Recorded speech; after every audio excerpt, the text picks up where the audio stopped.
And the almighty update patch is upon us. This time it is targeted at global and NA servers, so the majority of you will play in these servers. This is not a Korean patch. So the updates, some of them you probably already know. Again, probably less than we expected because, yes, unfortunately, spoiler alert, there are no mythic weapons in this one, and they did promise these mythic weapons to come out in October, so there is a chance there will be a big patch next week. It shouldn't be a big patch, however, as you know, 26th is the day when NA servers merge, so they might make a bigger patch and they might give us mythic weapons then, yeah? So don't lose hope yet. But for today, we finally have the Beast Riders. We will be testing some of them out. I personally will be testing the fire and the wind out. I already tested the water one. I wasn't a huge fan of it. But again, I only tested them pre-buff, and I've checked the game. We actually get the buffed versions already, since this patch also includes the balance patch. So yeah, Beast Riders are finally released. On top of that, there is a small balance patch. This was a bigger patch, but because we got the buffed versions of Beast Riders already, it looks a little smaller. So again, changes I've already talked about. I'll quickly skim over, and if you wanna check them out yourself again, you feel free to pause the video. But for Soletta, her dash got nerfed a bit, so she will have less movement speed, and the dash will recover only 10% of her HP instead of 15. There's also a Dark Chimera buff where he can strip and do a little bit more damage. Dark Magical Archer had her CC effects increased. The Wind Archangel got a little bit of a better revive and soul revive.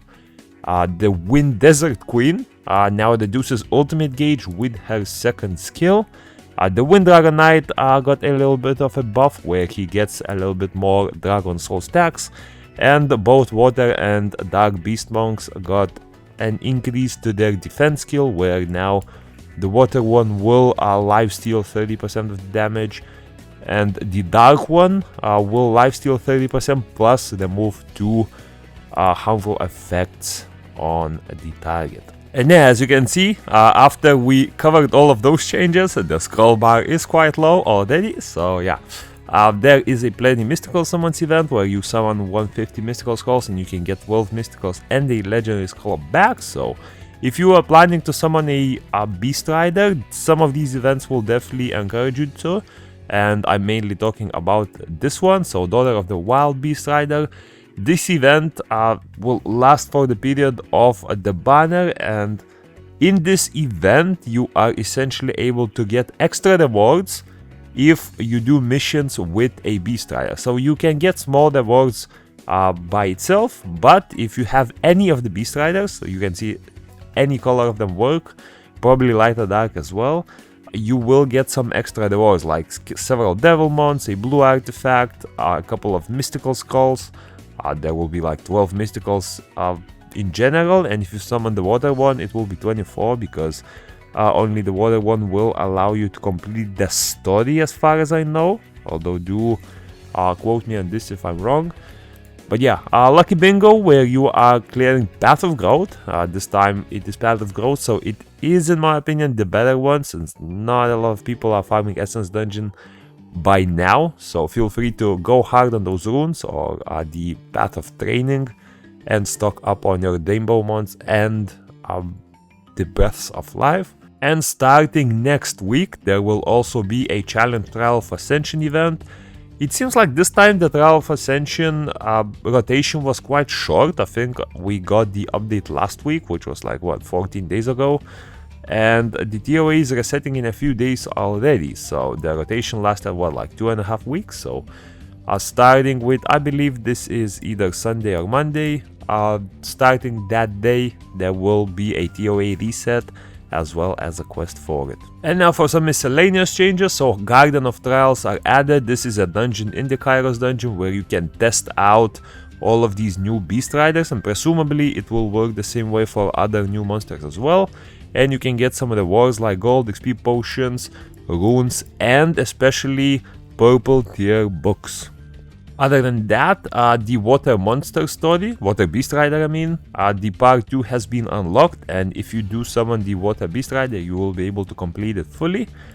And lastly, the illusion garden from next week will be the dark martial cat. Now, I believe after the dark martial cat, the light high elemental should be the one, and after that, the fire harp magician should technically be introduced, as long as everything is in the same in the same schedule as it was in Korean server, since we are following the Korean server around 3 weeks behind them as far as illusion garden goes. So yeah, you can expect those units there. And yeah, that's about it for this update. Unfortunately, again, no mythic weapons here, but I do still have hope that next week will actually be a maintenance patch and we might get them.